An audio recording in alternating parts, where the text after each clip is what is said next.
नमस्कार.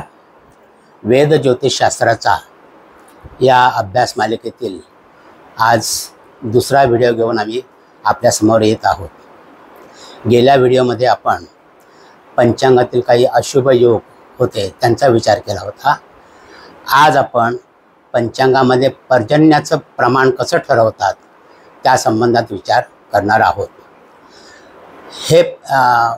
हे जे पर्जन्यमान ठरवतात त्याच्याकरता ज्या गोष्टी लक्षात घेतल्या जातात त्या गोष्टींचा, ज्या नक्षत्रांचा विचार त्या आपण आज करणार आहोत.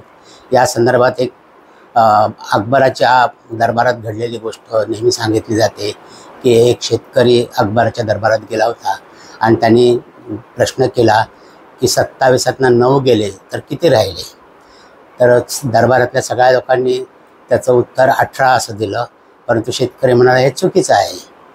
मग अकबराने बिरबलाला पाचारण केलं आणि त्याला विचारलं की 27तनं 9 गेलं तर किती राहिले असे हे शेतकरी बाबा विचारतायत. तर अकबराने सांगितलं, बिरबलाने सांगितलं की 27तनं 9 गेलं म्हणजे 0 राहिले. म्हणजे का, तर शेतकऱ्याच्या दृष्टिकोनातनं 27 नक्षत्रापैकी जी 9 नक्षत्र आहेत ती पावसाची नक्षत्र आहेत. ती पावसाची नक्षत्र जर वजा केली तर सगळीकडे दुष्काळ पडेल, काहीच शिल्लक उरणार नाही. म्हणून 27तनं जर पावसाची 9 नक्षत्र जी महत्त्वाची आहेत ती जर वजा केली तर 0 असं उत्तर येईल. आणि त्याच्यावर त्या शेतकऱ्याचं पण समाधान झालं. तर अशी जी महत्त्वाची नक्षत्र आहेत ती कोणती आहेत ते आपण बघू. तर पावसाची नक्षत्र जी आहेत म्हणजे सूर्य ज्या वेळेला त्या नक्षत्रामध्ये प्रवेश करतो, आपल्याला माहिती असेल की मृगशीर्ष नक्षत्रात रवीने प्रवेश केला की पावसाला सुरुवात होते. आणि मृगशीर्षपासून हस्तपर्यंत अशी जी 9 नक्षत्र आहेत म्हणजे मृगशीर्ष, नंतर आर्द्रा, नंतर पुनर्वसू, पुष्य, आश्लेषा, मघा, पूर्व फाल्गुनी, उत्तरा फाल्गुनी, हस्त अशी जी नक्षत्र आहेत ही नक्षत्र पावसाची आहेत. ही सूर्य नक्षत्र, सूर्य ज्या वेळेला ह्या नक्षत्रात प्रवेश करतो तर ह्या काळामध्ये, आणि सूर्य एका नक्षत्रामध्ये जवळजवळ 13.5 दिवस असतो. तर अशी ही जी पावसाची 9 नक्षत्र आहेत त्यावेळेला पावसाचं प्रमाण ठरवलं जातं की या नक्षत्रामध्ये सूर्य असताना पाऊस कसा पडेल, पावसाचं पर्जन्यमान कसं असेल याचा आपल्या शास्त्रज्ञांनी विचार केला होता. हल्ली बरेचसे वेगवेगळे शोध लागल्यामुळे कधीकधी अवकाळी पाऊस पण पडतो, कधीकधी हस्त नक्षत्राच्या पुढे सुद्धा पाऊस सुरू राहतो. तर हे आजकालचे नवीन जे प्रयोग चालले आहेत अवकाशामध्ये त्याचा तो परिणाम आहे. परंतु मुख्य नक्षत्र जी पावसाची आहेत ती 9 नक्षत्र आहेत.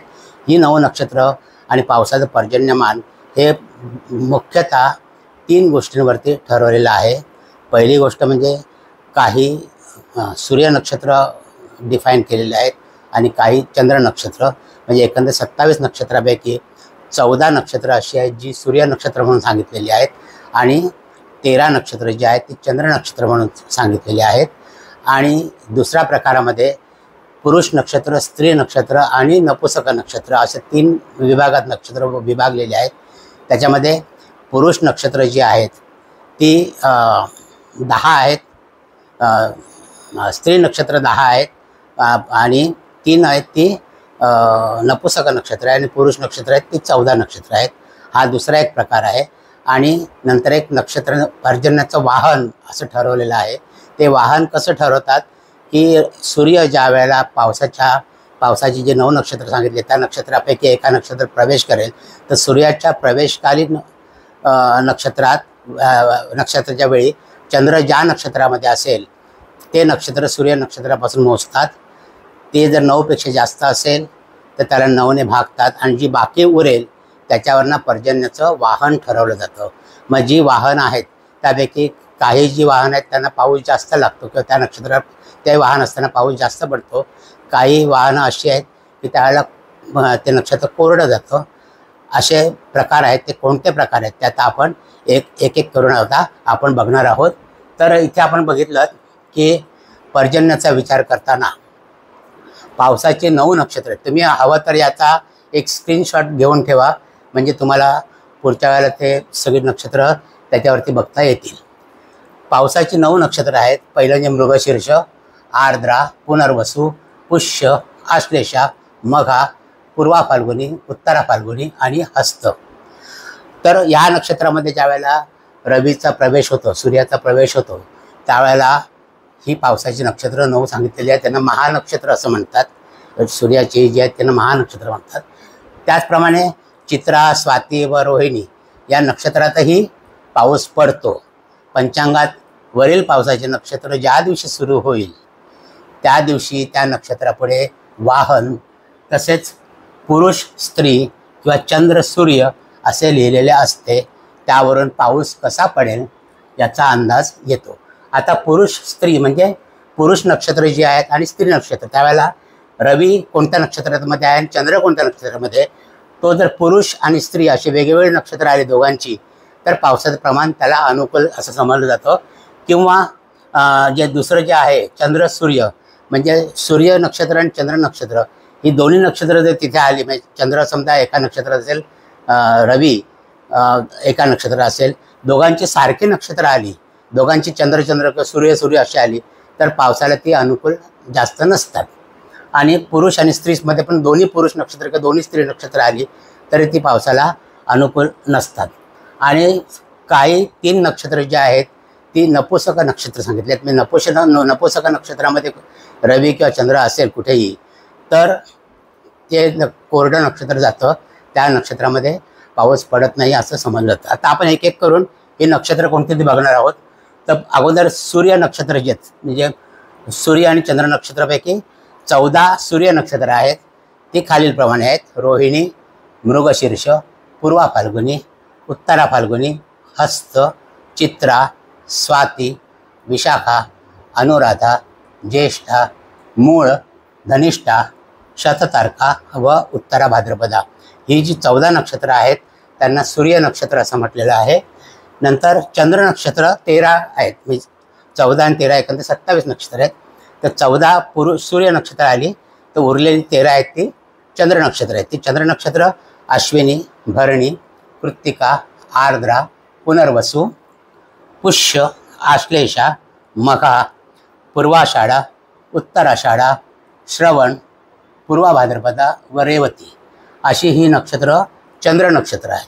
उदाहरण द्यायचं झालं तर समजा रवीचा मृग नक्षत्रात प्रवेश होताना हे मृग नक्षत्र हे सूर्य नक्षत्र आहे, म्हणजे सूर्य नक्षत्रामध्ये असेल. त्याच वेळेला चंद्र समजा त्यापैकी कोणत्याही एका नक्षत्रात असेल तर ते चंद्र नक्षत्र होईल. म्हणजे मग सूर्य आणि चंद्र असं इथे तुम्हाला दिसेल. सूर्य चंद्र किंवा चंद्र सूर्य असं तुम्हाला दिसेल.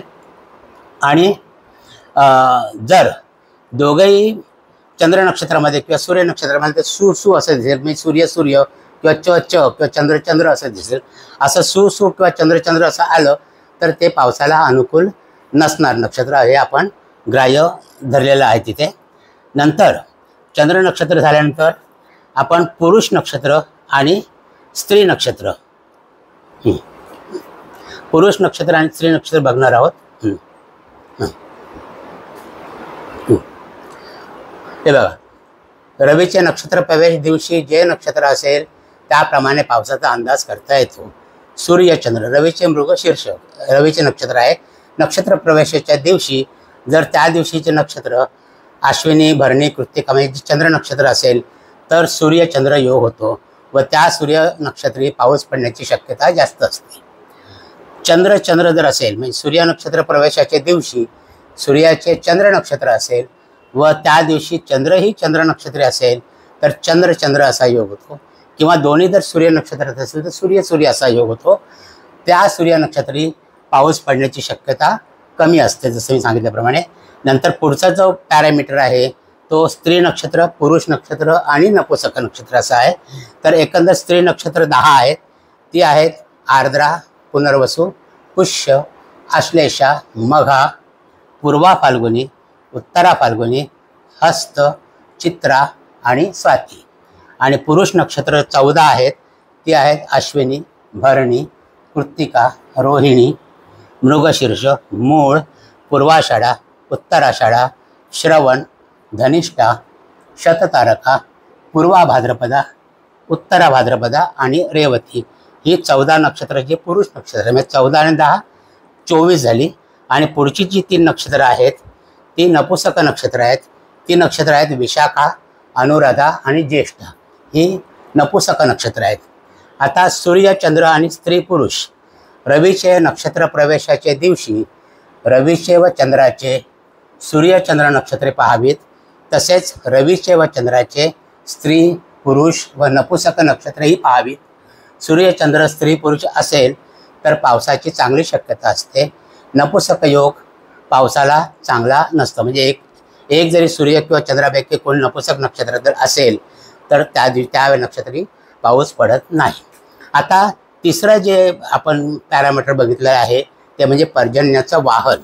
ते पर्जन्याचं वाहन आपण कसं ठरवतो तर सूर्य ज्या नक्षत्रात प्रवेश करील त्यापासून प्रवेशकालीन चंद्र नक्षत्र मोजावे व त्यास 9ने भागावे। जी बाकी उरेल त्याप्रमाणे पर्जन्याचं वाहन ठरवलेलं असतं। आता आपण एक उदाहरण घेऊया। समजा सूर्य ज्यावेळेला मृगशीर्ष नक्षत्रामध्ये प्रवेश करतो, मृगशीर्ष, त्यावेळेला चंद्र समजा पुनर्वसू नक्षत्रामध्ये असेल, पुनर्वसू, तर मृगशीर्ष पहिलं, नंतर आर्द्रा, नंतर पुनर्वसू, म्हणजे तिसरं नक्षत्र आहे। म्हणजे 3 नक्षत्र, हे 9पेक्षा कमी असल्यामुळे 3च धरायचे आपण, मग 3 बाकी उरणार, म्हणजे त्यावेळेला पर्जन्याचं वाहन बेडूक असणार आहे। तर अशा प्रकारे आपण ही वाहनं ठरवलेली आहेत।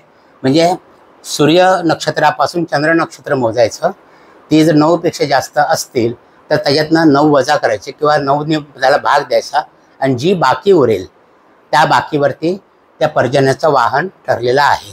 अशा वेळेस समजा बाकी 1 उरली तर वाहन असतं कोहळा, बाकी जर 2 उरली तर वाहन कोल्हा असतं, बाकी 3 उरली की वाहन बेडूक असतं, बाकी जर 4 उरली तर पर्जन्याचं वाहन मेंढा असतो, बाकी जर 5 उरली तर पर्जन्याचं वाहन मोर असतं, बाकी जर 6 उरली की पर्जन्य वाहन उंदीर असतो, आणि बाकी जर 7 उरली किंवा 7 उरली तर पर्जन्याचं वाहन महिषी किंवा म्हैस असं असतं, बाकी 8 उरली की पर्जन्य वाहन गाढव असतं, आणि बाकी 0 उरली की पर्जन्याचं वाहन हत्ती असतं। आता आपल्याला माहिती आहे की या वाहनांपैकी समजा बेडूक, म्हैस आणि हत्ती हे जर वाहन आलं तर ह्या तिघांनाही पाऊस जास्त लागतो, त्याच्यामुळे ही पावसाला खूप अनुकूल असतात। या वाहन असताना आणि वर जर स्त्री पुरुष आणि सूर्यचंद्र नक्षत्र असतील तर त्या 13.5 दिवसामध्ये पावसाचं प्रमाण अतिशय चांगलं असतं, जोरदार वृष्टी होते। त्याचप्रमाणे मोर, गाढव आणि उंदीर वाहन असेल तर ह्यांना जास्त पाऊस लागत, अल्पवृष्टी लागते, त्या म्हणून हे जर वाहन असताना अल्पवृष्टी दाखवतात। आणि कोल्हा, मेंढा वाहन असेल तर पाऊस पडणार नाही, कारण ह्यांना पाऊस लागत नाही। कोल्हा आणि मेंढा असेल तर त्या नक्षत्र कोरडं जाईल, ते नक्षत्र असं समजतात। त्याचप्रमाणे नुसतं वाहनावरती अवलंबून न राहता स्त्री पुरुष आणि चंद्र सूर्य नक्षत्रसुद्धा आपल्याला बघायचे आहेत। आणि जर घोडा वाहन असेल तर पर्वतावर पाऊस पडतो, म्हणजे फक्त डोंगरावरती, डोंगर माथ्यावरती पाऊस पडेल, समुद्र सपाटीला जास्त पाऊस पडणार नाही असा त्याचा अर्थ होतो। तर अशी ही पावसाची वाहनं आणि सूर्यचंद्र नक्षत्र आणि स्त्री पुरुष नक्षत्र या तिघांचा एकत्रित विचार करून त्या 13.5 दिवसामध्ये किंवा सूर्य जोपर्यंत त्या नक्षत्री आहे त्या नक्षत्रामध्ये पावसाचं पर्जन्याचं प्रमाण कसं असेल हे आपण त्याच्यावरून ठरवतो। तर आत्ता तुम्हाला पंचांगामधली सगळी माहिती कळली असेलच, तर आजचा हा व्हिडिओ तुम्हाला कसा वाटला तो आम्हाला कळवा। आमच्या चॅनलला तुम्ही सबस्क्राईब करा, बेल आयकॉनवर प्रेस करा, म्हणजे आमचे पुढचे व्हिडिओ तुम्हाला नियमित मिळत राहतील। कल्याण असो।